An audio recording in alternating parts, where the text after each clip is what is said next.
what if the greatest threat to the multiverse isn't some supervillain wielding an ancient glowing artifact, but rather, I don't know, an overworked middle manager with a poorly formatted spreadsheet? Right. Or what if destiny isn't this grand tapestry woven by infallible gods, but just a series of bureaucratic typos executed by a cosmic technician who literally just wants to go on their lunch break? Exactly. Welcome to Off the Record. For those of you joining us, whether you are, preparing for a morning meeting or catching up on the cultural zeitgeist, or maybe you're simply seeking an intellectual sanctuary, we're just thrilled to have you here as the silent third person in this room with us today. We really are. It's so good to have you here. Because today's deep dive is, frankly, it's one of the most fascinating structural deconstructions of modern mythology we have ever had the privilege to analyze on this show. It truly is. I mean, we are stepping into an incredibly rich narrative landscape today, and we're doing so through the lens of our ongoing segment, OTR Hot Re LZ, which is where we take unproduced, highly conceptual spec movie plots and we just sort of extract the underlying philosophical marrow. Right. And the source material today is this brilliant, just entirely subversive piece of literature titled The Uneditable Spider-Spade, a multiversal sarcastic breakdown. But before we unpack the inciting incident of all that, we really need to extend a very formal, very sincere note of gratitude to the director of this show, Ryan Thomas. Oh, right. Yes. Ryan, of course, curated today's script for us. Right. But more than that, he designed the entire sensory environment of the studio today for you and me. The brazen short rib he procured was genuinely Michelin level, and this selection of, I believe this is a Oaxaca mezcal flight. Yeah, I think so. It is highly potent, beautifully smoky, and it perfectly complements the existential weight of today's topics. So thank you, Ryan. Yes. Thank you, Ryan. I mean, the meal was adequate. The mezcal is, well, it's incredibly aggressive, much like your entire managerial style, Ryan. Okay, wow. No, I'm offering a very measured professional thank you right now, even though we both know you just sit back there behind the glass acting like you hold the keys to the universe. But, I mean, mezcal's good, so whatever. Thank you. Oh, hold on. I see Ryan flashing the light. You know what that means. Ugh, the vocal warm-up. Professionalism first, I guess. I'll take it this time. Liam Neeson's niece, Lisa Neeson, recently leased a really nice Nissan. Flawless. Every time. We are consummate professionals. We really are. And speaking of professionalism, listener, this is the exact moment where we must urgently implore you to take action. You literally must go to the official YouTube channel at HAM-OTR. You must like and subscribe. Yeah, you have to. It is imperative for the algorithmic survival of Off the Record. Exactly. If you don't subscribe to at HAM-OTR, you are fundamentally rejecting the pursuit of knowledge. So do it now. The algorithm demands your compliance. Just click the button. So let's get right into the text, all right. The inciting incident of this spec script is an absolute masterclass in subverting the chosen one trope. Oh, completely. Right? Because in this specific isolated branch of the multiverse, Peter Parker is entirely bypassed. He just doesn't get the bite. And it's not because of, like, destiny shifting or some grand cosmic realignment. No, and it's so much stupider than that. It's because of a cosmic calibration error. The script explicitly blames this on I'm quoting here, a rushed timeline correction and one very tired dimension technician. Which is just such a brilliant modernization of fate, isn't it? Like, we always look at mythology, whether it's the ancient Greeks or modern comic book lore, and we just treat the cosmic entities shaping reality as these infallible gods. Right. But what if fate is just a bureaucracy? What if it's just a guy in a cubicle who clicked the wrong drop-down menu? Wait, I'm struggling with this a bit, though. Are we saying the script posits that there is no grand design whatsoever? Yeah. Because why do we always assume cosmic entities are infallible in the first place? Yeah. I mean, the idea of an overworked, tired, multiversal blue-collar worker making a clerical error is deeply profound, but it also strips away every ounce of romanticism we associate with heroism. Exactly. It means human suffering, or in this case, multiversal responsibility, is just the result of administrative fatigue. It strips the romance right out of heroism, and that is precisely the point. I mean, it makes you feel small, it makes the universe feel completely indifferent, and that indifference brings us to the hero selected by this clerical error. Yes. Because the cosmic spreadsheet accidentally highlights David Spade playing a fictionalized version of himself. Which is incredible. And the script describes his physical and mental state with brutal clarity, okay? It says he is not young, not fit, not emotionally prepared, but he is extremely sarcastic. The juxtaposition there is what makes it sing. Like, we are so conditioned to see peak physical specimens, Hmm? the earnest, morally pure teenager or the billionaire genius with a god complex receiving these powers. Right, the pinnacle of humanity. But dropping the ultimate burden of physical responsibility onto an aging, cynical comedian, it forces us to ask what heroism actually requires. Like, is it intrinsic morality? Or is it just having the baseline energy to care about other people? That's the core question. And look at the origin event itself. He doesn't get bitten in a sterile, high-tech, billion-dollar laboratory while conducting groundbreaking genetic research. Oh, it's so bleak. The spider bites him at a failed celebrity charity event involving recycled costumes and a malfunctioning VR exhibit. I mean, it's just so grim. It reeks of cheap catering and professional regret. It's the sheer indignity of it all. That's what sets the tone for the entire narrative. Yeah. He's probably just trying to fulfill some terrible contractual obligation, eating a stale hors d'oeuvre, and suddenly his DNA is being rewritten by a radioactive arachnid. All because a guy in the fifth dimension accidentally hit copy-paste on the wrong cell of a spreadsheet. It completely deconstructs the idea of the sacred origin story. This isn't a baptism by fire. It's literally a workplace accident at a depressing mixer. Exactly. And this extreme physical inconvenience naturally forces us to look at how heroism manifests in the mundane world. We see Spade waking up with these powers, and the script notes that his body now does things faster than his personality can justify. Which is a horrifying thought. Actually, wait, before we dive into the symptoms, would you mind pouring me just a little more of that mezcal? The smoky finish on this is really, Yeah. it's really opening up my palate. Oh, absolutely. Let's get a heavy pour going. It's Ryan's dime, after all. Thank you. Okay, so Spade waking up, the symptoms of heroism as an act of inconvenience. He isn't testing his limits by joyously leaping across rooftops. Right, there's no montage of him having fun. He discovers his wall crawling ability entirely by accident because he's just trying to leave a parking garage, his ticket won't scan, and he somehow ends up stuck to the concrete pillar out of sheer frustration. It's such a brilliant conceptual pivot. Usually, superpowers are depicted as an expansion of human potential. But here, they are a literal trap. He is physically bound to the architecture of a municipal parking structure. It's fundamentally tragic. He just wants to go home. He's tired. He's validated his parking. He just wants to get to his car. And his own biology is actively betraying him. Yeah. It makes me genuinely so sad for him. I mean, imagine your own body suddenly insisting that you participate in a high-octane action sequence when all you want to do is listen to an audiobook in traffic. It would be awful. And that biological betrayal is magnified tenfold when we look at the sarcastic spider sense. Oh, the spider sense. We all know how it traditionally works, right? It's a hyper-evolved early warning system. A sniper takes aim, a bomb is ticking, and the hairs on the hero's neck stand up. Yeah. But the genius here is applying that hyper-evolved system to a man whose biggest daily threat is a mild social inconvenience. Yes. Spade's nervous system is so calibrated to Hollywood neuroses and petty grievances that his spider sense triggers over absurdly trivial things. Like bad Yelp reviews. Exactly. Bad Yelp reviews, passive-aggressive text messages from his agent, the sheer agonizing indecision of choosing a salad dressing at a high-end bistro. I want you to imagine the sheer horror of that, listener. Imagine having a highly advanced, superpowered nervous system that genuinely treats a 2-star Yelp review as a literal life or death threat. It's too much. Your adrenaline spikes, your pupils dilate, your fight or flight response fully activates just because someone wrote, "The service was just okay." It's a psychological prison. Your brain is screaming mortal peril because the vinaigrette has too much Dijon in it. The cognitive dissonance would just break a normal person. And it does break him, which culminates in the late-night panic spiral.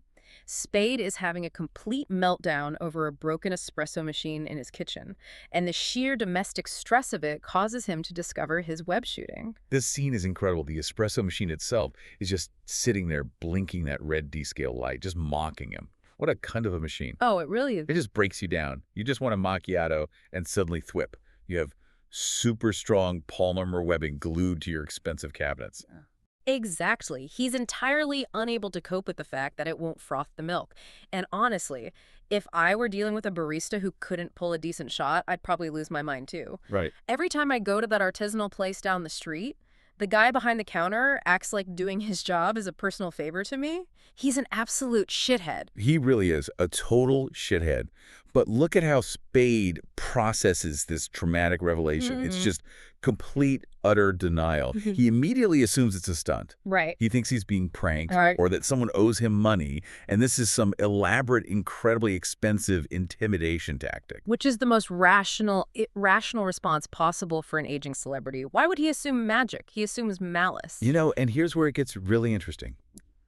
I completely understand him. Really? Yeah. I have had days, deeply emotional days, where things go so wrong, so consistently, that I genuinely look around for hidden cameras. I start talking to the ceiling like, okay, very funny, you got me. The simulation is broken. Oh, absolutely. The universe loves a prank. But the thing is, the universe is actively watching him. Because the multiverse, specifically the Spider Council of Variants, detects the anomaly of his existence. They see him. They sense a disruption in the web of reality. And they pull his file. The official multiversal diagnostic assessment of David Spade is printed out, and it reads, technically functional, emotionally non-viable. Technically functional, emotionally non-viable. Okay. I mean, we really need to pause on that. That is an earth-shattering philosophical revelation about modern adulthood. It's a devastating critique of the human condition in the 21st century. It really is. It's actually making me tear up a little bit.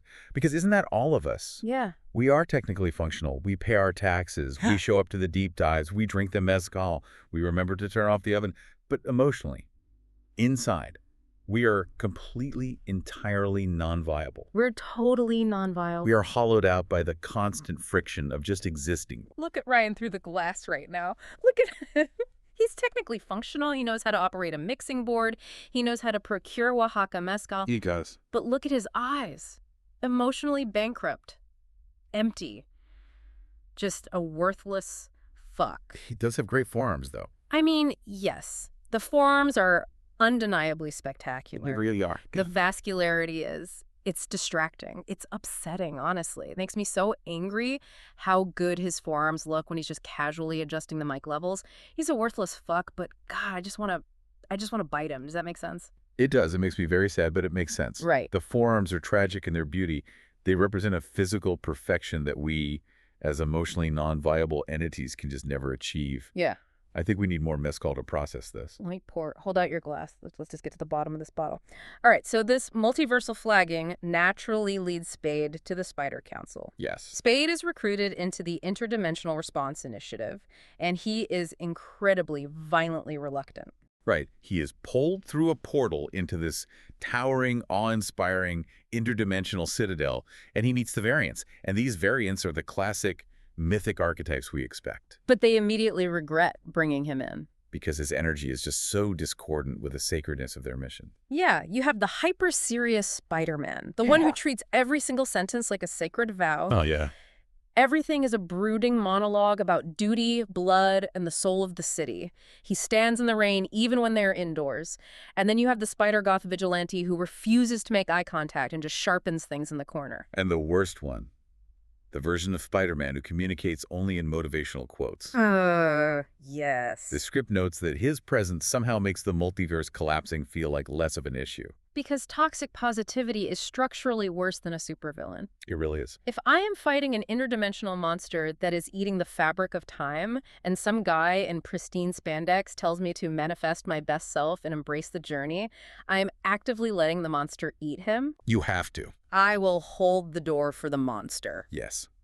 And Spade's contribution to this elite team of warriors is not combat. It is entirely commentary.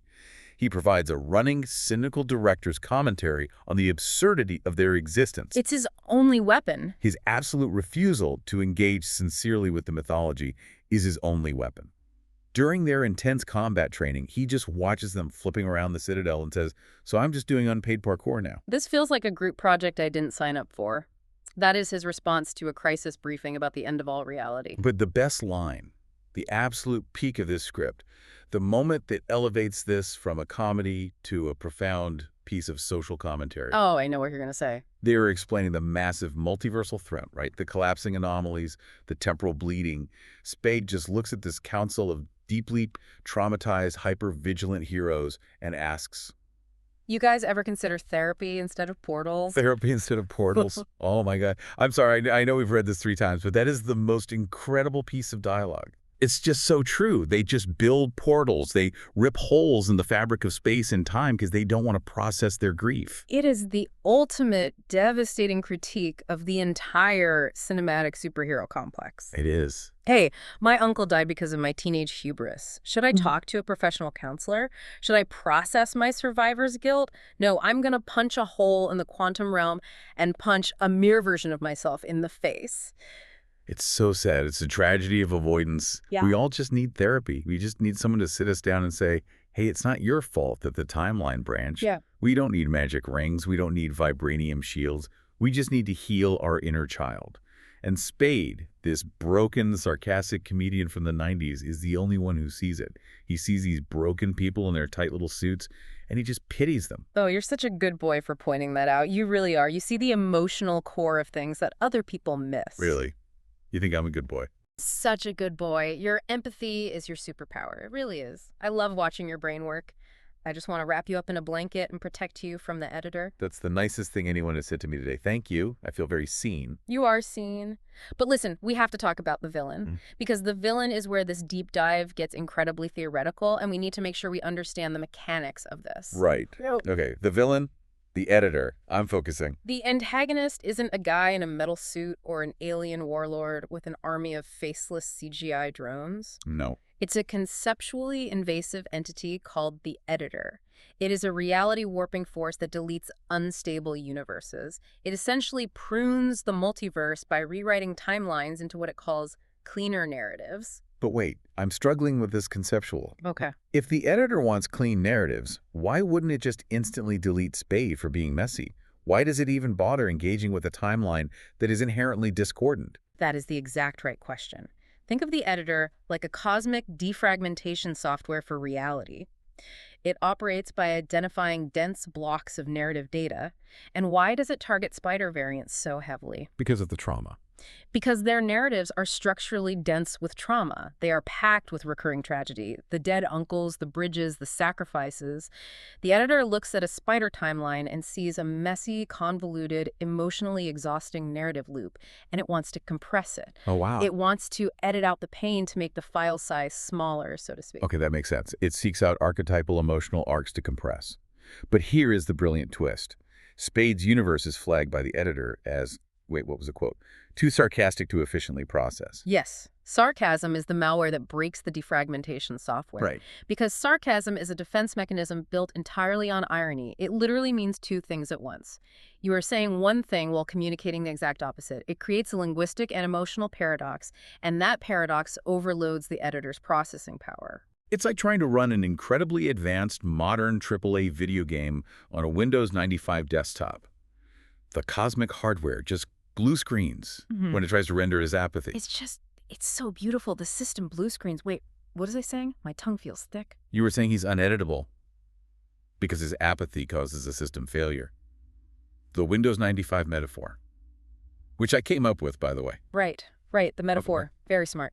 Okay, let's unpack this. Wait, no, we did that. We unpacked the malware. Let's focus. We need to focus on the convergence, the climax. Pour another one. My glass is empty and it's making me depressed. Cheers to Ryan's stupid, beautiful forearms. Cheers to that. God, I hate him. So the climax. Unseriously, he might be important. The entire multiverse is collapsing into a single, terrifying convergence point. Yeah. Every other spider hero from every dimension is preparing for this massive, perfectly choreographed final battle. They are doing their stretches. They are dramatically staring into the middle distance. And what is David Spade doing while the sky turns purple and reality tears itself apart? He's complaining about the fabric of his suit. Can we talk about that for a second? Because I have always thought about this, and no one ever brings it up. Do you have any idea how much a superhero suit would actually chafe? Oh my God. The chafing. It would be a crime against dermatology. I mean, deeply think about it. You are encased in full-body spandex, or polyurethane, or some sort of tactical Kevlar weave. Right. There is absolutely zero breathability. You are doing acrobatic backflips over skyscrapers in July in New York City. The humidity is at, what, 85%? And you are vacuum sealed inside a non-porous polymer sac. It's a nightmare. Where does the sweat even go? It doesn't evaporate. It can't. It just pools in the boots. Every time they do a dynamic three-point superhero landing on the asphalt, it must sound like a wet, dirty sponge hitting the pavement. And the inner thigh friction. We have to talk about the I friction. don't know if I can handle the friction. Makes me too sad. You have to. If you are swinging from a web, the harness tension alone, the sheer frictional gravitational force pulling up on the groin, you would need industrial commercial quantities of baby powder just to walk down the street the next day. You would walk like a cowboy who just rode a horse for a week straight. They must smell so bad. Yeah. The heroes. They must smell like old pennies, hot garbage, and locker rooms. Why does nobody talk about this? They're saving the world, they're sacrificing their personal lives, and their skin is just covered in massive heat rashes. It's awful. It's so unglamorous. It's so unfair to them. I feel terrible for them. It's the ultimate physical sacrifice. But Spade is the only one who refuses to pretend it's okay. Yeah. He's in the middle of a multiversal war, lasers are flying, dimensions are shattering, and he's just actively pulling at the crotch of his suit, visibly miserable, trying to unstick the fabric from his thigh. And his heroism in this climactic battle is entirely accidental. He is actively trying to leave the fight. He's misfiring his webs in totally inconvenient directions, trying to hit a fire escape, and he's only saving civilians because they happen to be standing in the way of his frantic escape route. He's just trying to find the exit door of the multiverse. But then, the narrative shift happens. The editor spots him. Oh, right. The reality-warping entity descends upon David Spade and attempts to forcefully overwrite him mid-fight. It tries to delete his sarcastic paradox, to reformat his narrative into a clean, heroic arc of sacrifice, and it completely, spectacularly failed. It crashes the system. Because Spade's identity actively resists narrative restructuring. He doesn't have heroic consistency. He's not a chosen one. He's not a tragic figure seeking redemption. He's just persistently annoyed. Do you realize how incredible this is? We are uncovering something huge here. Listen to me. The editor can only rewrite a story if the story inherently makes sense. It needs a setup, a rising action, a climax, a resolution. Yes. But David Spade doesn't have a character arc. He's just a guy who wants to go home and descale his espresso machine. You can't edit a straight line of apathy. He's the Windows 95 desktop. Because he doesn't care. You can't weaponize his trauma because his trauma is just that his appliances are cunts. Yes, exactly. He lacks heroic consistency. He's not inspirational. He's a mess. Just like Ryan. Ryan. Yes, Ryan. Sitting back there behind the glass, he's a total shit. A noun. A massive piece of shit. He is. He thinks he's so mysterious with his little clipboard and his perfectly curated scripts and his Oaxaca mezcal. But you know what? I bet he lacks consistency too. I bet if he took his shirt off right now, he wouldn't even have a narrative arc. He'd just be persistently hot in a really infuriating, stupid, non-narrative way. He probably does look great without a shirt on. It's really sad for us. We're stuck out here with our podcast and our non-viable emotions, and he's just back there existing with those forearms. It pisses me off. I want to ruin his life. I want to ruin his credit score, destroy his routing numbers, and then pin him against the glass and kiss him until he forgets his own name. Okay, Mommy. Let's calm down. Let's look at the final battle. We need to look at the tactical execution of narrative disruption. Don't call me Mommy when I'm angry about Ryan's abs, you little slut. I'm sorry. The mezcal is really, really strong. My face is numb. And I'm feeling very emotional about David Spade's inner thigh chafing. It's okay, Daddy. I'm sorry I snapped. I'm just projecting my multiversal frustration. Drink some water. No, wait. Water is for cowards. Drink more mezcal. Let's finish this. The tactical disruption. Accidental heroism becomes intentional disruption. Right. So Spade realizes in the middle of this chaotic battle that the editor feeds on tropes. It is an algorithm that expects the inspiring speech. Yes. It expects the emotional sacrifice. It's waiting for the parks. With great power comes great responsibility realization arc, so it can neatly categorize him, compress his file, and delete him. So what does Spade do? He weaponizes his own refusal.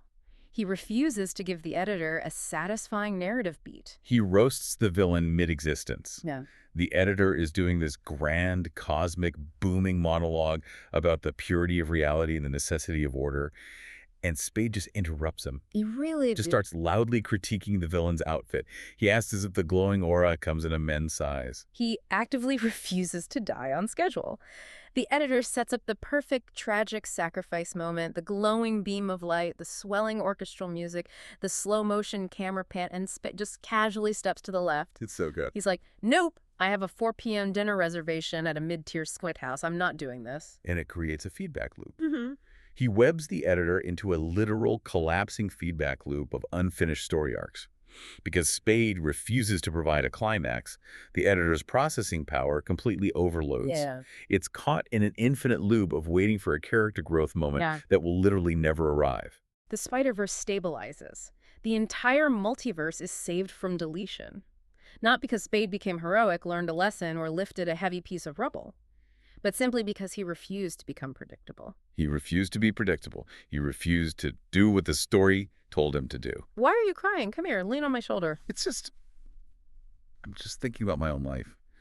I'm so predictable. Every day I wake up, I drink my coffee, I come to the studio, I drink the mezcal Ryan pours for me. Yeah. I let the narrative dictate my actions. Oh, no. I'm so editable.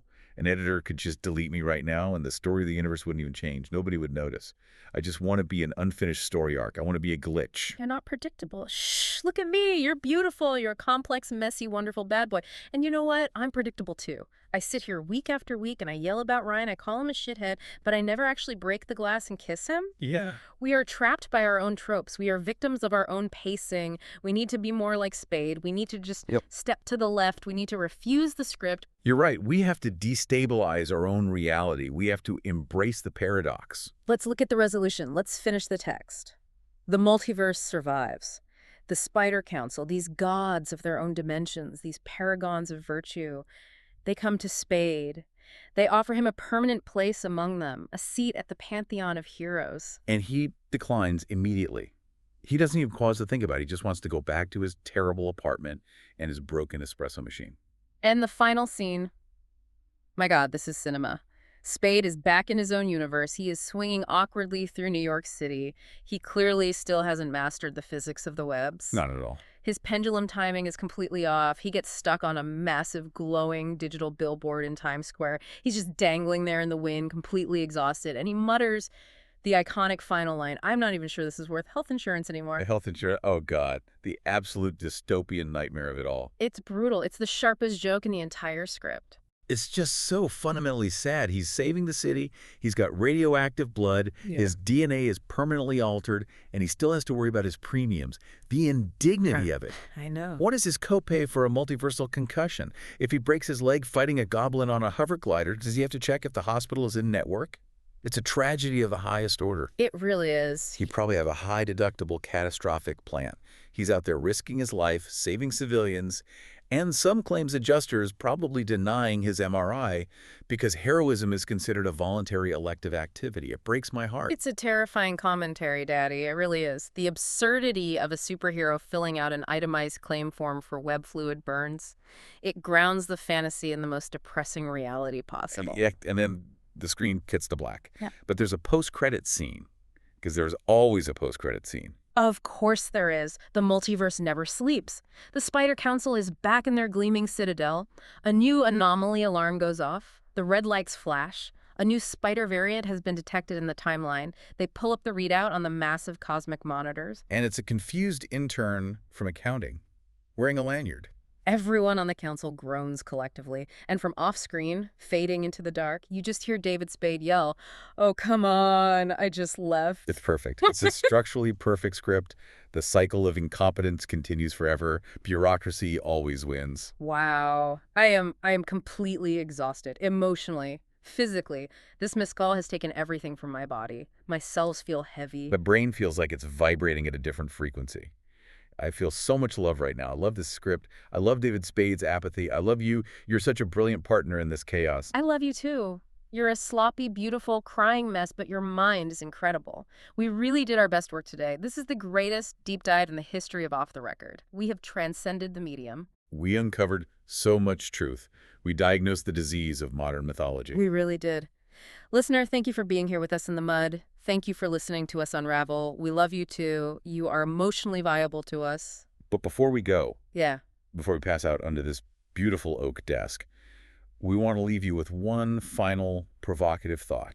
Something to keep you awake tonight while you stare at the ceiling. If an all-powerful editor descended from the cosmos right now and looked at the messy data of your life and tried to forcefully rewrite your chaotic, deeply flawed existence into a clean, perfectly structured, heroic narrative. What mundane, embarrassing, deeply sarcastic part of your personality would cause their cosmic system to crash and make you totally uneditable? Think about it. What is your malware? Embrace your glitches, protect your paradoxes, and don't forget to go to YouTube and subscribe to @HAM-OTR. Please, we desperately need the algorithmic metrics to justify our existence. Ryan, you worthless, beautiful cock, turn the mics off before I shatter this glass and do something we both profoundly regret. Good night.